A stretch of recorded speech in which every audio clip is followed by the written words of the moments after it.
Ce tableau est une copie d'un peintre flamand du XVIIe siècle, et il représente Danaé, une princesse emprisonnée par son père dans une tour, pas une tour d'ivoire, mais une tour de bronze. Et pourquoi cela? Parce que Zeus, le dieu des dieux, est amoureux de cette princesse. Et il va parvenir à tromper la surveillance de sa femme jalouse, Héra, et du père de la jeune fille, en se transformant en une pluie d'or. Alors je vous laisse à toutes les associations d'idées possibles et imaginables, vous risquez de ne pas vous tromper. On voit aussi dans ce tableau un petit ange, un petit détail sordide. Il est en train de tester la qualité de la pièce d'or. Et ce qui me plaît dans ce tableau, vous me direz, il n'a rien à faire dans un presbytère, et pourtant. Et pourtant, il va nous permettre d'introduire notre thème de l'Ecclésiaste aujourd'hui dans ce mélange d'avarice et aussi de sexualité. Un double désir qui nous introduit au propos de l'Ecclésiaste. Toujours dans l'Ecclésiaste, au chapitre 2. Je résolus en mon cœur de livrer ma chair au vin, tandis que mon cœur me conduirait avec sagesse, de m'attacher à la folie jusqu'à ce que je visse ce qu'il est bon pour les fils de l'homme de faire sous les cieux pendant le nombre des jours de leur vie. J'exécutai de grands ouvrages, je me bâtis des maisons, je me plantai des vignes, je me fis des jardins, des vergers, j'y plantai des arbres à fruits de toute espèce, je me créai des étangs pour arroser la forêt où croissaient les arbres, et j'achetai des serviteurs, des servantes, j'eus leurs enfants nés dans la maison, je possédai des troupeaux de bœufs, de brebis, plus que tous ceux qui étaient avant moi dans Jérusalem. Je m'amassai de l'argent, de l'or, et les richesses des rois et des provinces. Je me procurai des chanteurs et des chanteuses, et les délices des fils de l'homme, des femmes, en grand nombre. Et je devins grand, plus grand que tous ceux qui étaient avant moi dans Jérusalem, et même ma sagesse demeura avec moi. Et tout ce que mes yeux avaient désiré, je ne les en ai point privés, je n'ai refusé à mon cœur aucune joie, car mon cœur prenait plaisir à tout mon travail, et c'est la part qui m'en est revenue. Puis j'ai considéré tous les ouvrages que mes mains avaient faits, et la peine que j'avais prise à les exécuter, et voici, tout est vanité et poursuite du vent. Il n'y a aucun avantage à tirer de ce qu'on fait sous le soleil. Dire d'un homme qu'il a bien vécu ou qu'il a beaucoup vécu est à double entente. Cela évoque une vie pleine, riche d'enseignements, qui a connu bien des choses, mais quasi immédiatement, il y a une connotation morale, pour ne pas dire moralisatrice. Et je me souviens d'avoir entendu dire à ma mère de quelqu'un en matière de jugement lapidaire, il a vécu. Il a vécu, cela signifie qu'il a usé, pour ne pas dire mésusé, des possibilités qu'offre l'existence, et cela dans des domaines sensibles. Il a beaucoup vécu. Et bien, cette affirmation sied à merveille à l'Ecclésiaste, qui se livre à une sorte d'étalage de ses exploits dans tous les domaines de la vie. C'est de joie, de jouissance, de bonheur qu'il est question, de la première jusqu'à la dernière ligne de notre texte.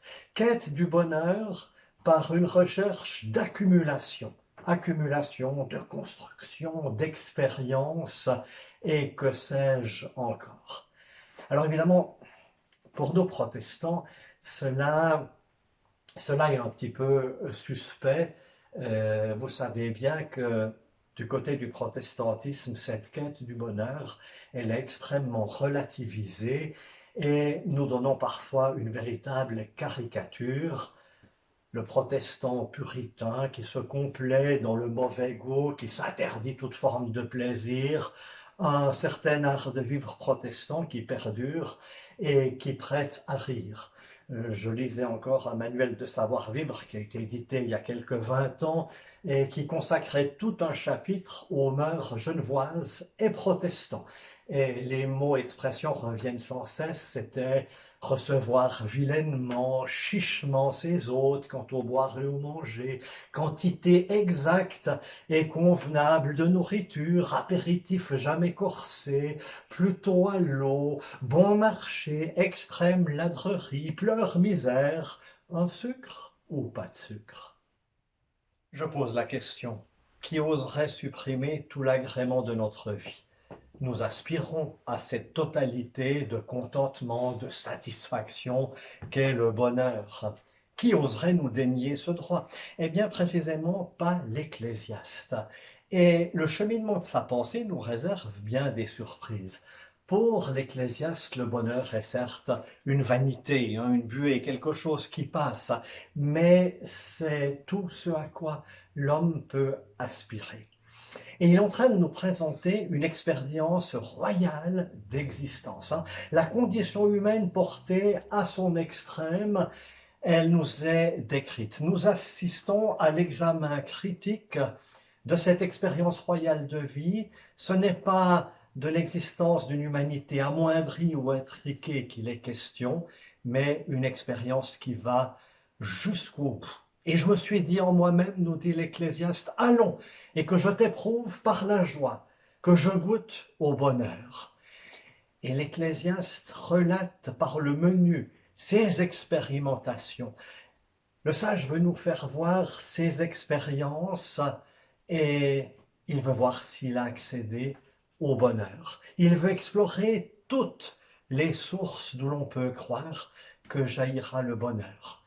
Alors le vin symbole de toute jouissance sensible. Et notons au passage que Coëlette prétend qu'il a su garder sa raison, sa sagesse, en usant du vin, en mésusant. Est-ce qu'il n'y a pas là une présomption? Ça, je ne sais pas.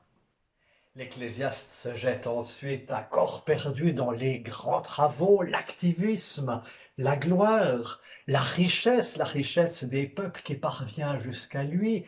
Et il est même question de débauche sexuelle. Et souvenons-nous du harem de Salomon. On pourrait dire que seul parmi les hommes, l'Ecclésiaste est allé jusqu'au bout de chaque chose. Il a eu tout ce qu'il voulait.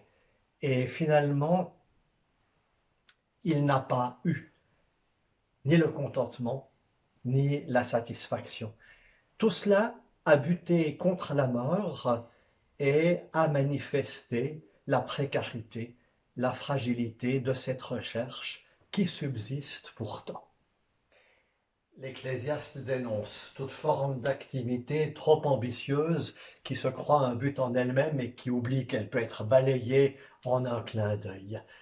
Il s'agit pour l'homme non pas d'abdiquer cette quête du bonheur, mais de retrouver certains plaisirs tout simples, à qui il ne faut pas demander plus que ce qu'ils peuvent donner.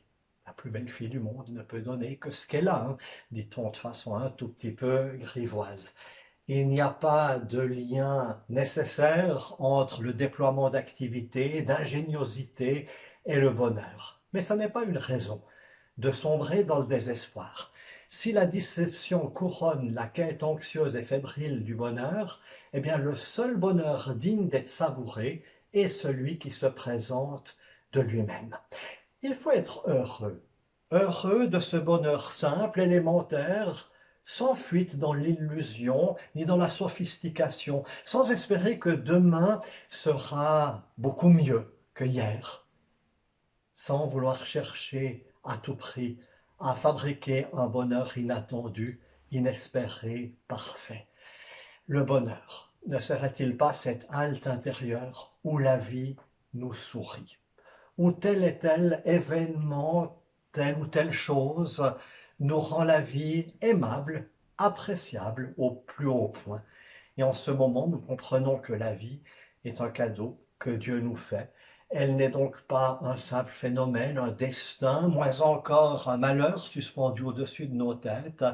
Occasionnellement, la vie se présente comme un tel cadeau et il s'agit d'être disponible à la joie de cette découverte en des circonstances que d'aucuns esprits blasés et supérieurs jugeront banal. Jouir de la vie, de ce bonheur tout simple, ces moments où la vie nous sourit. Mais il s'agit de ne pas manquer ces sourires de la vie. Et pour conclure ce temps de méditation, ça ne sera plus Jean-Sébastien Bach, mais une aimable plaisanterie qui est signée Louis James Alfred Lefebvre-Welly, un organiste du Second Empire. Ça danse, ça chante, ça n'est pas très sérieux, et je vous propose ce boléro de concert écrit pour l'harmonium.